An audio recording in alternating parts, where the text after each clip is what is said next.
Alright folks, today we're in Kiltegan, County Wicklow. We're going to speak to David Young and his two sons, Elliott and Aaron. The video is going to focus on key performance indicators in terms of production and fertility. Then we're going to focus on the whole area of sire selection and finally explore the impact that genotyping had on the herd so far. So lads, you started milking back in 2013. Maybe just tell us your story so far. In 2012 we went round and selected a bunch of heifers to start the herd, but we were very careful and selective of the type of animal we chose. We were looking for a high BI heifer coming out of a herd that had a good proven track record on solids and fertility. Lads, in 2015 you were at 101 cows. Tell me where you are at now.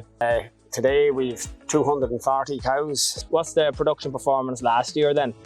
The cows last year produced 597 kilos of milk solids at 383 protein and 445 fat. The ICBF report, they're standing in the top 3% on protein and the top 1% on kilos of solid. Last year, on the final scan, we ended up with, I think it was 7 or 8% empty. That's super performance in terms of production and fertility. What's the key to that? What do you put that down to?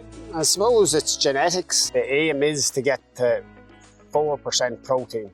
It sounds like a tall order, but there's a good percentage of cows doing in the 390, 395, 4. Yeah. And so at that rate of going, I think it is achievable. Yeah. With careful selection of bulls. We've mainly used, the last year or two, we've nearly used all genomics. Okay, yeah. But we use a good selection, so we use a big team of bulls.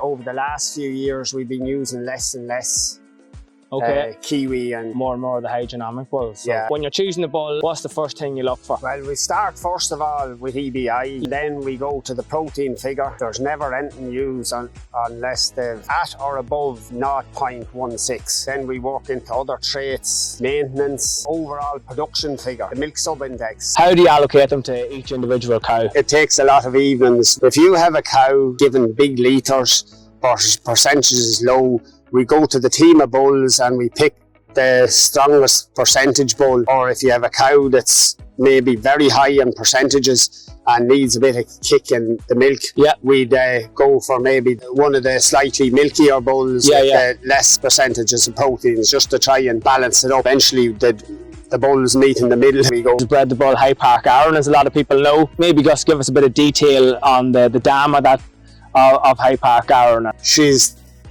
that cow that we're chasing the whole time, that 4% protein cow. She's doing that consistently. Last year she hit 611 kilos of solids, considering she's only maybe 570 kilos in body weight herself.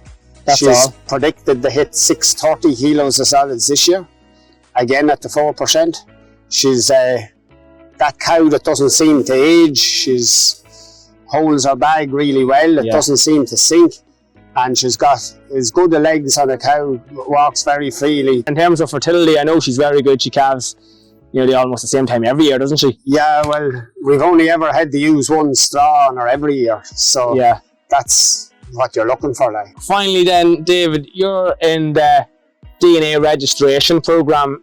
Maybe tell us a bit about that and how it works. All the dams had to be genotype starting off. Anything that's used on the herd has to be genotype, and then as every calf is born, there's a separate tag used and it gives you good information. The first year we genotyped the herd automatically jumped a good bit in EBI rankings from their parentage averages to the genotype average. The herd seemed to be always outperforming what the parentage EBI was predicting it was going to do. But when they were genotyped and jumped up, it kind of made sense. They were more on power to what they should have been doing then. Like. The average herd EBI of the cows is 197, and the young stock, the average EBI, the in-calf heifers will be 239, and the average EBI, the 2022 calves, spring calves are 246.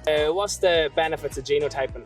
Well, you know your true EBI and you know that what their strengths are. From this, you can work on what they need to improve. We find it a on. more accurate way. Cows are going in for the evening milking, David. We're halfway through August after a fairly dry spell here on the farm. Maybe just run through current performance today. At the minute, the cows, they're doing in around 24 litres, 387 protein, 195 or 2 kilos of solids per cow at the minute. I think the peaked around 2.3 or 2.4 kilos of solids. During the year, any guy I'd be talking would always be doing way more litres than me in the spring, but come the autumn time, my cows don't tail off, they kind of just keep working like. I'd like to thank you, David, Aaron Elliott, giving us the time here and letting us all know some of the key areas that you focus on in terms of genetics and also with management. I wish you all the best for the rest of the year and all the best going forward.